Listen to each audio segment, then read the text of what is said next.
une action qui va attirer les faveurs d'Allah sur toi et qui va peser très fort dans ta ibada pendant le mois du Ramadan.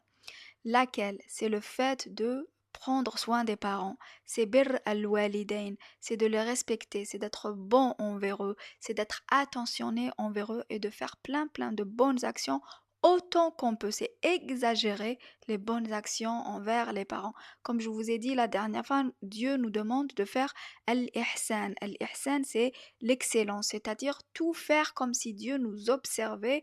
Là, il est tout de suite avec nous. Ou bien c'est de faire les choses de façon exagérément bien, de façon excellente. C'est ça al-ihsan. Et donc al-ihsan envers les parents, c'est bir al-walidain. Allah met directement le fait d'être bon envers les parents après al-ubudiyya à Dieu. Après al-ubudiyya à Dieu, qu'est-ce qu'il nous dit? وَقَضَى رَبُّكَ أَلَّا تَعْبُدُوا إِلَّا إِيَّاهُ وَبِالْوَالِدَيْنِ إِحْسَانًا. Donc il nous dit de faire al-ihsan envers les parents juste après al-ubudiyya à Dieu. À quel point c'est important. إما يبلغن عندك الكبر أحدهما أو كلاهما فلا تقل لهما أف ولا تنهرهما وقل لهما قولا كريما.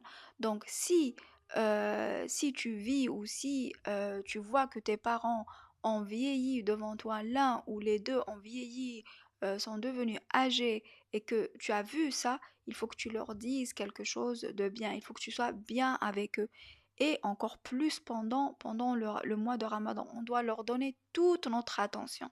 Toute notre attention. Ce que je voulais dire, c'est que cette action, cette bonne œuvre envers les parents, c'est pratiquement une ubudiyya, c'est pratiquement une ibada. C'est pratiquement une ibada parce que c'est un ordre de Dieu qui revient sans cesse dans le Coran et auquel il faut prêter une très grande attention. C'est-à-dire ne pas penser que c'est accessoire, que c'est quelque chose de secondaire.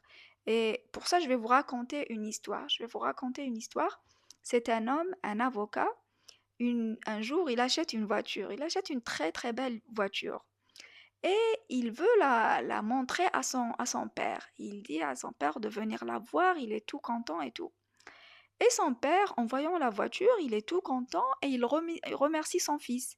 Il lui dit merci pour cette attention, t'aurais pas dû et tout et tout. Mais elle est très belle, elle me plaît beaucoup et tout. C'est-à-dire que le père, en voyant la voiture, il a tout de suite pensé que la voiture était pour lui, alors que son fils avait acheté la voiture pour lui-même.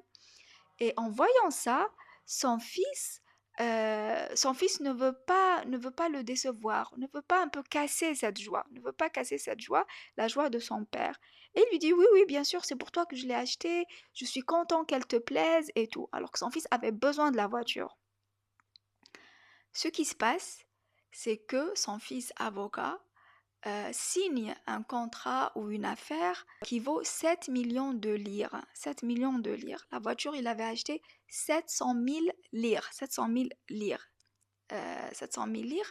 Et le contrat qu'il signe, c'est un contrat de 7 millions de lire. C'est une histoire vraie. C'est une histoire vraie.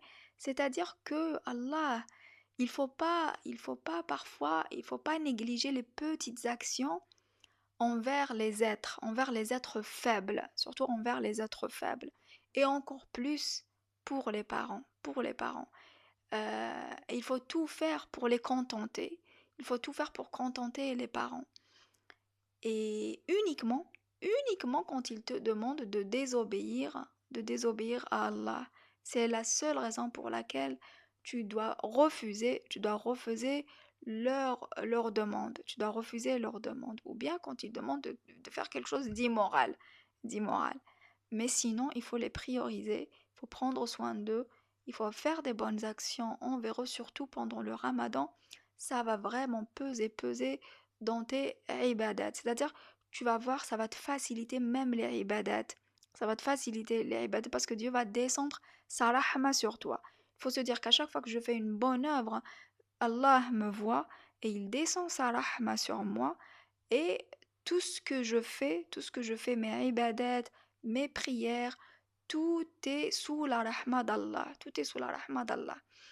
Donc, je voulais parler aujourd'hui de la question de Bir al-Walidain qui est ultra importante. N'oubliez pas de liker, de vous abonner et de commenter et de m'attendre dans le podcast prochain. prochain pendant le mois de Ramadan. Je vous dis à très bientôt. Au revoir et sahaftokum. Au revoir.